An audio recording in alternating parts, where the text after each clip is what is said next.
Etika.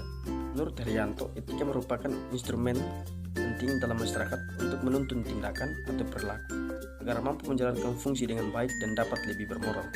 Menurut Ahmad Amin, etika adalah suatu ilmu yang menjelaskan arti baik buruk, menerangkan hal-hal yang sering dilakukan oleh sebagian manusia terhadap yang lain, menyatakan tujuan yang harus dituju manusia dalam perbuatan mereka, dan menunjukkan jalan untuk melakukan yang harus diperbuat.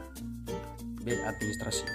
Menurut Sondag P. Siagian, administrasi adalah keseluruhan proses kerjasama antara dua orang atau lebih yang didasarkan atas rasionalitas tertentu untuk mencapai tujuan yang telah ditentukan sebelumnya. C. Negara. Kata negara dalam bahasa Inggris memiliki dua arti. Pertama, negara adalah masyarakat atau wilayah yang merupakan satu kesatuan politis. Kedua, negara adalah lembaga pusat yang menjamin kesatuan politis yang merata sehingga menguasai wilayah itu. D. Etika administrasi negara. Etika administrasi negara adalah seperangkat nilai yang dapat digunakan sebagai pedoman, pegangan, referensi, sekaligus standar penilaian baik buruknya sikap, tindakan, dan perilaku administrasi negara dalam menjalankan tugas dan tanggung jawabnya. Bab 2. Ruang lingkup etika administrasi negara. A. Etika dan moralitas. 1. Pengertian etika dan moralitas. Etika dalam pengertian sebagai ilmu yang kritis dan rasional, menuntut orang untuk berperilaku moral secara kritis dan tradisional. Etika pada akhirnya mengharapkan agar orang bertindak sesuai dengan nilai dan norma-norma yang berlaku, tapi kesesuaian tersebut bukan semata-mata karena tindakan yang baik itu diperintah oleh moral, melainkan karena tahu dan sadar bahwa hal itu baik bagi dirinya dan orang lain. Moralitas memiliki makna yang lebih khusus sebagai penyajian dari etika. Moralitas berfokus pada hukum dan prinsip abstrak dan bebas. Konsepsi moralitas juga dimaksud untuk menentukan seberapa jauh orang memiliki dorongan untuk melakukan tindakan sesuai dengan prinsip-prinsip etika moral. B. Garis-garis besar landasan etika. Yang pertama, naturalisasi. Aliran ini berpandangan bahwa kenyataan yang sebenarnya adalah alam semesta yang hanya bisa diindra sebatas fisik. Oleh karena itu, dalam aliran ini, jiwa yang abstrak sekalipun dianggap sebagai unsur materi. Bahkan kemarahan yang selama ini abstrak dan tidak terwujud kecuali hanya ditampil dalam bentuk roman muka dan perbuatan, maka kemarahan bagi aliran ini merupakan lamparan elektron. 2. Individualisme. Paham ini berpendapat setiap orang yang bertanggung jawab secara individual bagi dirinya.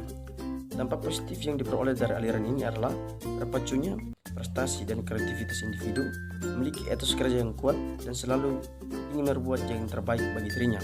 Adapun dampak negatifnya adalah setiap orang yang akan mementingkan dirinya sendiri atau bersifat egosentris. 3. Hedonisme.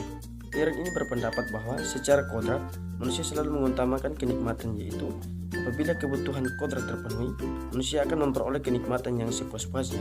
Berhubungan juga dengan materialisme yang berarti bahwa alat pokok untuk memenuhi kepuasan manusia adalah materi. 4. Eudaimonisme. Eudaimonisme berasal dari bahasa Yunani, daimon yang berarti roh, pengawal, yang baik, kemujuran atau keuntungan. Orang yang telah mencapai tingkat eudaimonia akan memiliki kesadaran tentang kepuasan yang sempurna, tidak hanya secara jasmani tetapi juga secara rohani. Bab 3. Legitimasi kekuasaan negara. Pengertian legitimasi. Secara etimologi, legitimasi berasal dari bahasa Latin lex yang berarti hukum. Kata legitimasi dididik dengan munculnya kata seperti legalitas, legal, dan legitim. Dengan demikian, secara sederhana, legitimasi adalah kesesuaian suatu tindakan, perbuatan dengan hukum yang berlaku atau peraturan yang ada, baik peraturan hukum formula etis, adat istiadat, ataupun hukum kemasyarakatan yang telah lama tercipta secara sah. B. Jenis legitimasi. Menurut Sibelius dalam Franz Magnus Zeno, bentuk legitimasi dilihat dari segi objeknya dapat dibagi menjadi dua bentuk, yaitu sebagai berikut. 1. Legitimasi materi. Wewenang mempertanyakan wewenang dari segi fungsinya, untuk tujuan apa wewenang yang dapat dipergunakan dengan sah. Wewenang tertinggi dalam dimensi politis kehidupan manusia menjelma dalam dua lembaga yang sekaligus merupakan dua dimensi hakiki kekuasaan politik, yaitu dalam hukum sebagai lembaga penata masyarakat yang normatif dan dalam kekuasaan negara sebagai lembaga penata efektif, dalam arti mampu mengambil tindakan. 2. Legitimasi subjek. Kekuasaan mempertanyakan dasar wewenang seseorang atau kelompok untuk membuat undang-undang dan peraturan bagi masyarakat dan memegang kekuasaan negara. C. Sumber legitimasi kekuasaan.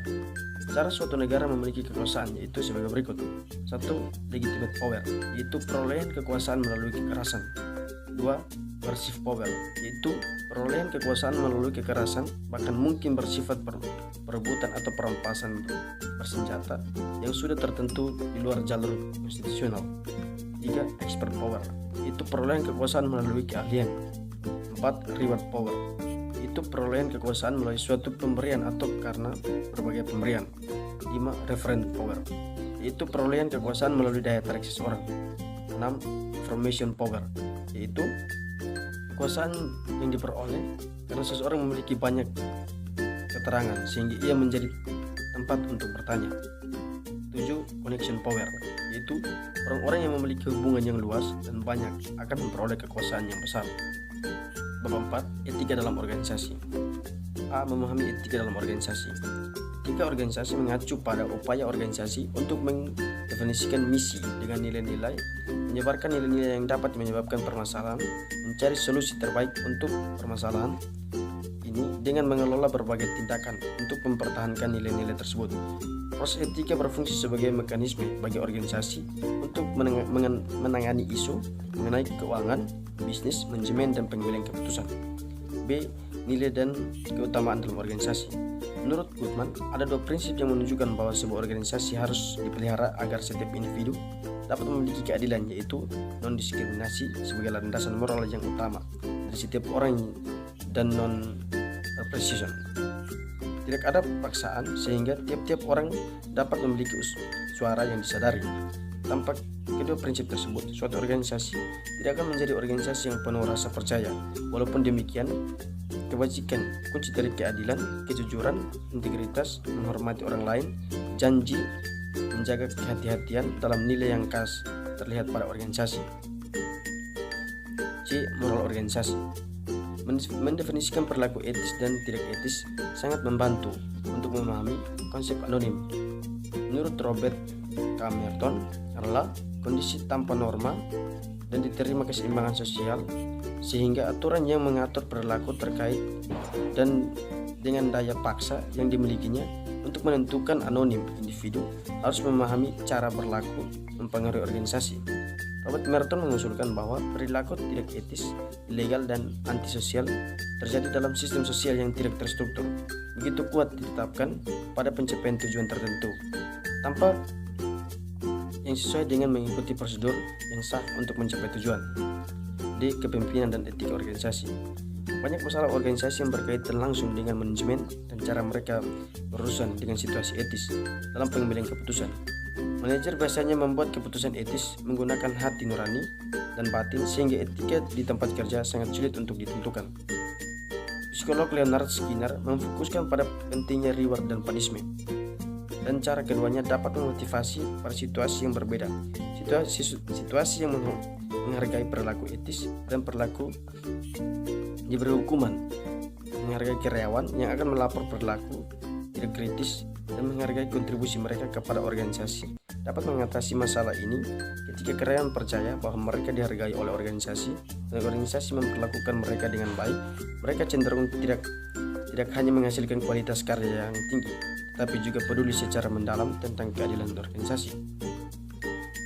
Bab 5. Etika untuk birokrasi. A. Pengertian birokrasi. Secara teoritis, birokrasi adalah alat kekuasaan untuk menjalankan keputusan politik. Birokrasi merupakan sebuah organisasi hierarki formal dengan berbagai tingkat tugas tanggung jawab didelegasikan antar individu, kantor atau departemen yang diselenggarakan bersama oleh pemerintah pusat. B. Birokrasi yang ideal. Menurut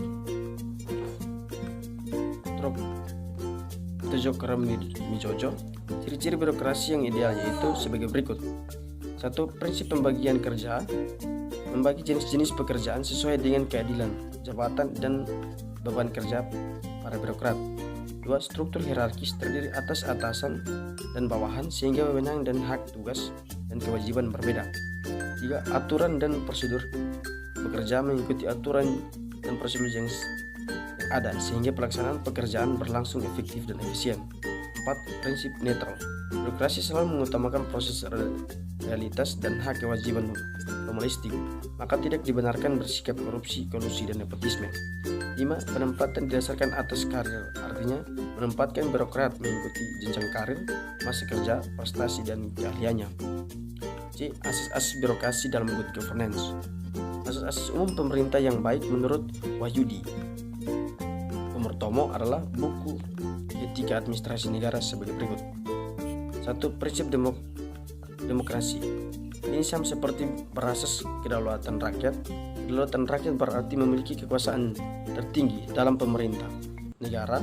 Rakyat mulai yang menentukan jalan suatu negara dan pemerintah. 2. Kehidupan sosial dan pemerataan, yaitu kesejahteraan tercapai apabila tidak terjadi ketimpangan distribusi hasil-hasil pembangunan antara kelompok masyarakat kaya dan miskin, antar daerah atau wilayah geografis, antar perkotaan dan pedesaan. 3. Usaha kesejahteraan umum itu setiap aparat birokrasi pemerintah harus memiliki komitmen yang tulus untuk memperhatikan kesejahteraan rakyat.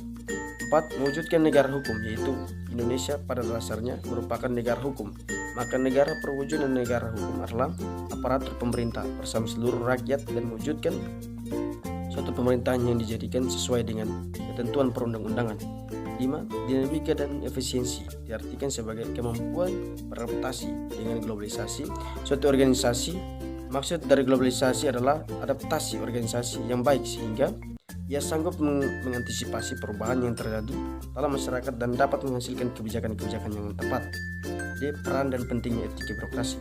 Menurut Agus Dwianto, alasan etika birokrasi penting diperhatikan dalam pengembangan pemerintah yang efisien, tanggap, dan akuntabel, yaitu sebagai berikut. 1. Dalam memecahkan masalah yang berkembang beroperasi, sering tidak diharapkan pada pilihan-pilihan yang jelas, seperti baik dan buruknya para pejabat birokrasi sering tidak diharapkan pada pilihan-pilihan yang antara baik dan buruk. 2. Keberhasilan pembangunan yang telah meningkatkan dinamika dan kecepatan perubahan dalam lingkungan birokrasi yang terjadi dalam lingkungan menentukan kemampuan birokrasi untuk melakukan adjustment agar tetap tanggap terhadap perubahan yang terjadi dalam lingkungannya. 6. Menganalisis etika dan pelayanan publik. Definisi etika pelayanan publik. Roman DKK mendefinisikan bahwa etika pelayanan publik adalah cara dalam melayani publik dengan menggunakan kebiasaan yang mengandung nilai hidup dan hukum atau norma yang mengatur tingkah laku manusia yang dianggap baik. Definisi tersebut menekankan penggunaan nilai-nilai luhur dalam pelayanan publik. B. Konsep etika dalam pelayanan publik. Menurut Fadila, etika pelayanan publik adalah suatu cara dalam melayani publik dengan menggunakan kebiasaan yang mengandung nilai-nilai hidup dan hukum atau norma yang mengatur tingkah laku manusia yang dianggap baik. C. Paradigma etika dalam pelayanan publik. Etika dapat dijadikan pedoman, referensi, petunjuk tentang segala sesuatu yang harus dilakukan oleh aparat birokrasi dalam menjalankan kebijakan publik, sekaligus digunakan sebagai standar penilaian tentang baik buruknya perilaku aparat birokrasi dalam menjalankan kebijakan. Pelayanan publik yang profesional adalah pelayanan publik yang dicirikan oleh adanya akuntabilitas dan responsibilitas dari pemberian pelayanan. Bab 7.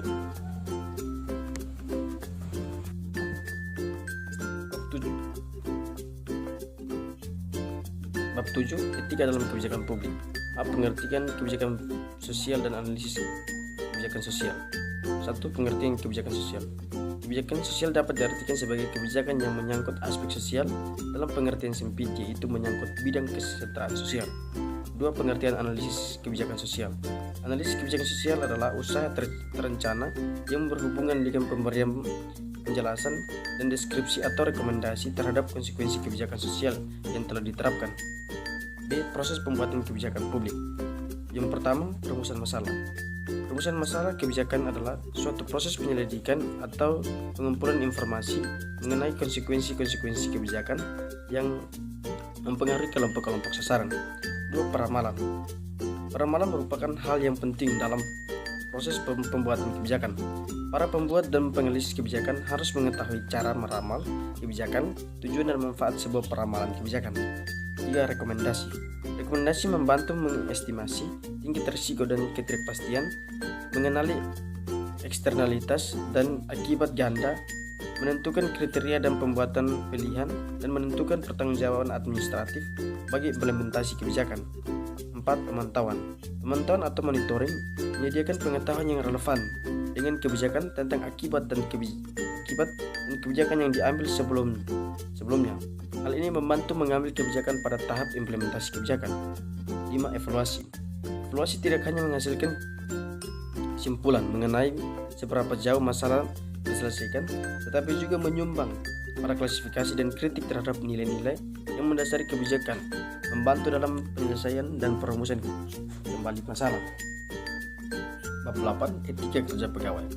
Konsep kedisiplinan dalam etika. 1. Definisi disiplin kerja.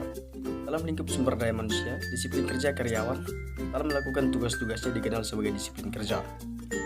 Setiap karyawan diharapkan dapat mematuhi peraturan yang berlaku pada perusahaan. Dengan disiplin kerja yang baik, perusahaan dapat mencapai tujuannya. Beberapa pakar berpendapat bahwa pada dasarnya disiplin kerja adalah keadaan atau kondisi ketika karyawan berperilaku dan tertib sesuai dengan peraturan. 2. Tujuan disiplin kerja. Tujuan utama penerapan disiplin kerja menurut agar mematuhi standar kerja perusahaan. Adapun tujuan kedua adalah menciptakan atau mempertahankan rasa saling menghormati dan saling percaya antara penyedia dan karyawan. Menurut Alex Nitisemito, secara umum intinya disiplin kerja adalah agar tujuan yang telah ditetapkan oleh organisasi dapat dicapai secara efektif dan efisien. B. Konsep kinerja pegawai. 1. Pengertian kinerja. Prawiro Sentono menjelaskan bahwa kinerja atau performance adalah hasil kerja yang dapat dicapai seorang atau kelompok orang dalam suatu organisasi sesuai dengan wewenang dan tanggung jawab masing-masing, dalam upaya mencapai tujuan organisasi secara legal, tidak melanggar hukum dan sesuai dengan norma dan etika. 2. Bahkan faktor-faktor yang dominan mempengaruhi kinerja suatu organisasi meliputi manajemen dan menerjemahkan dan menyelaraskan tujuan organisasi, budaya organisasi, kualitas sumber daya manusia. Ini menjadi organisasi dan kepemimpinan yang efektif. 3. Karakter kinerja yang baik. Menurut Kusnadi, kinerja yang baik memiliki karakteristik sebagai berikut. 1. Rasional, yaitu diterima oleh akal sehat. Tidak ada kinerja yang baik yang tidak rasional. 2. Konsisten, yaitu sejalan dengan nilai-nilai yang ada dalam organisasi dan tujuan organisasi. 3. Tepat, itu ditanyakan dengan tepat dan tidak menimbulkan penafsiran ganda. 4. Efisiensi, itu pengorbanan yang mirip dengan hasil yang memuaskan. 5. Tertantang, yaitu memberi tantangan yang tinggi bagi pelaku dan diupayakan menjadi motivasi yang efektif. 6. Terarah, yaitu terarah pada suatu tujuan tertentu, dapat memulai garis komando atau lepas. 7. Disiplin yang tinggi. 8. Dilakukan secara sistematis dan tidak acak. 9. Dapat dicapai target atau tujuan yang telah ditetapkan. 10. Disepakati oleh semua pihak yang terkait dari pimpinan puncak sampai pelaksanaan terendah. 11. Berkaitan dengan waktu yang telah terukur. 12. Berorientasi pada kerja sama kelompok. Sekelompok umumnya lebih efektif dan efisien dibanding dengan kinerja individu. 9. Etika organisasi pemerintah dan struktur organisasi. A. Struktur organisasi. Struktur organisasi mendeskripsikan cara pembagian, pengelompokan atau pengkoordinasian tugas pekerjaan secara formal. 1. Spesialisasi kerja. Ford menunjukkan bahwa pekerjaan dapat dilakukan dengan lebih cepat jika karyawan diperbolehkan berspesialisasi. Ini digunakan istilah spesialisasi kerja atau pembagian kerja untuk mendeskripsikan tugas dan organisasi yang dipercaya menjadi pekerjaan-pekerjaan terpisah. 2. Struktur sederhana. Struktur sederhana lebih baik diperincikan oleh hal-hal yang tidak dibutuhkan daripada hal-hal yang dibutuhkan. Ciri struktur yang sederhana yaitu: A. Tidak menawarkan penjelasan. B. Tingkat departementalisasinya rendah. C. Rentan kendali lebar. D. Wewenangnya merupakan organisasi yang datar. E. Umumnya memiliki 2 arah atau 3 tingkatan vertikal. F. Ikatan kelompok buruh yang longgar. G. G. Satu individu yang dalam tantangannya memenang atau otoritas. H. Keputusan-keputusan dipusatkan. 3. Birokrasi. Kekuatan utama birokrasi berada pada kemampuan melakukan kegiatan secara sangat efisien. Pengelompokan berbagai bidang keahlian yang sama ke dalam departemen fungsional menghasilkan skala ekonomi, memperkecil kemungkinan personalia dan peralatan ganda dan karyawan yang memiliki kesempatan berbicara dalam bahasa yang sama di antara rekan kerja sesama mereka. 4. Struktur matriks. Karakter struktur matriks yang jelas pada matriks adalah memecah konsep kesatuan komando. Karyawan dalam matriks memiliki dua atasan, yaitu manajemen departemen fungsional dan manajer produksi, sehingga matriks memiliki arti komando dua rangkap. B. Pandangan dalam penyusunan organisasi. 1. Anggaran dasar teori klasik. Pandangan dari klasik tentang organisasi berdasarkan asumsi sebagai berikut. A. Organisasi ada terutama untuk menyelesaikan tujuan-tujuan yang telah ditetapkan. B. Bagi suatu organisasi ada struktur yang tepat bagi tujuan lingkungan teknologi dan partisipasinya. C. Putusan organisasi paling efektif jika ada tantangan lingkungan dan kepentingan pribadi terhalang oleh norma-norma rasionalitas. D. Spesialisasi akan meningkatkan taraf kalian dan performa individu. E. Koordinasi dan kontrol paling baik melalui praktik otoritas dan aturan-aturan yang tidak bersifat pribadi. F. Struktur dapat dirancang secara sistematis dan dapat dilaksanakan. E. Masalah-masalah organisasi yang biasanya merefleksikan struktur yang tidak tepat dapat diselesaikan melalui rancangan dan pengorganisasian kembali. 2. Unsur kunci dari klasik. 4 kunci teori klasik itu sebagai berikut. Pembagian kerja, yaitu cara organisasi membagi sejumlah pekerjaan terhadap tenaga kerja yang ada di dalam organisasi. 2. Hierarki, proses fungsional, itu setiap organisasi terdapat adanya tingkatan karyawan menurut fungsinya atau pekerjaan yang khusus dalam organisasi. 3. Struktur, yaitu jalinan hubungan dan peranan dalam organisasi. 4. Pengawasan yang ketat, yaitu pada organisasi yang tinggi strukturnya menghendaki banyak saluran komunikasi dalam melakukan pengawasan. C. Etika organisasi pemerintah. 1. Dimensi etika dalam organisasi. Dalam konteks organisasi, etika organisasi dapat berarti pola sikap dan perilaku yang diharapkan dari setiap individu dan kelompok anggota organisasi yang secara keseluruhan akan membentuk budaya organisasi yang sejalan dengan tujuan ataupun filosofi organisasi yang bersangkutan. 2. Etika dalam pemerintah. Dalam organisasi administrasi publik bagi pemerintah, pola sikap dan perilaku serta hubungan antar manusia dalam organisasi dan hubungannya dengan pihak luar organisasi pada umumnya diatur oleh peraturan perundang-undangan yang berlaku dalam sistem hukum negara yang bersangkutan. 3. Etika dalam jabatan. Para penyelenggara negara berdasarkan Undang-Undang Nomor 28 Tahun 1999 tentang penyelenggaraan negara yang bersih dan bebas dari korupsi, kolusi dan nepotisme adalah pejabat negara yang menjalankan fungsi eksekutif, legislatif atau yudikatif, dan pejabat lainnya yang fungsi dan tugas pokoknya berkaitan dengan penyelenggaraan negara sesuai dengan ketentuan perundang-undangan yang berlaku. 10. Etika bagi para birokrat. A. Etika kepegawaian. Kode etik profesi kepegawaian sipil. Kode etik kepegawaian negeri sipil mencakup seluruh aspek kehidupan, baik kedinasan maupun dalam kehidupan kesehariannya. Itu kode etik bernegara, kode etik berorganisasi, kode etik bermasyarakat, kode etik sesama pegawai negeri sipil, dan kode etik terhadap diri sendiri. B. Kode etik profesi. 1. Pengertian profesi. Profesi adalah bidang pekerjaan yang memerlukan pendidikan, keahlian, dan persiapan akademik tertentu. Profesi juga merupakan janji untuk melakukan tugas khusus secara tetap dan permanen. 2. 3 watak profesional. Winjo Sebroto menjabarkan profesionalisme dalam 3 watak kerja yang merupakan persyaratan dari setiap kegiatan pemberian jasa profesi, yaitu sebagai berikut. A. Kerja seorang profesional beritikat untuk merealisasikan kebijakan demi tegaknya kehormatan profesi yang digeluti.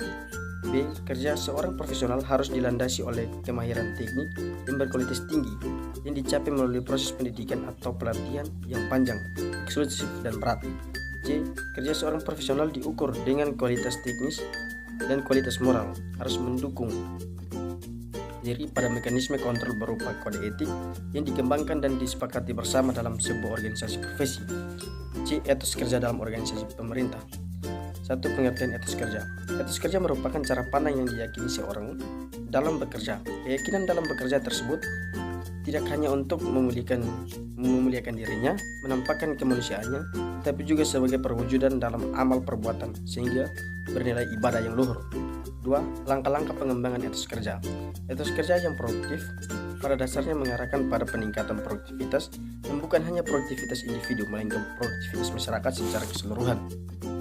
David J. Creighton menyarankan 8 asas pengembangan nilai-nilai kerja yang dapat dilakukan oleh pimpinan organisasi, yaitu 1.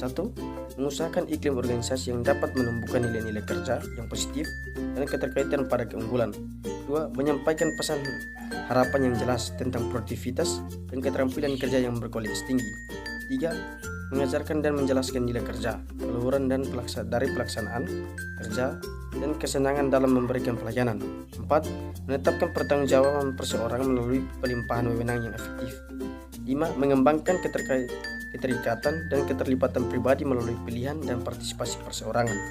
6. Memberikan umpan balik pada pelaksanaan kerja melalui penilaian efek terhadap pelaksanaan kerja. 7. Memberikan imbalan pada pelaksanaan kerja yang efektif dengan gaji dan upaya-upaya penguatan sosial lainnya. 8. Mendorong secara terus-menerus para pegawai dalam pertumbuhan pribadi dan pengembangan keterampilan mereka.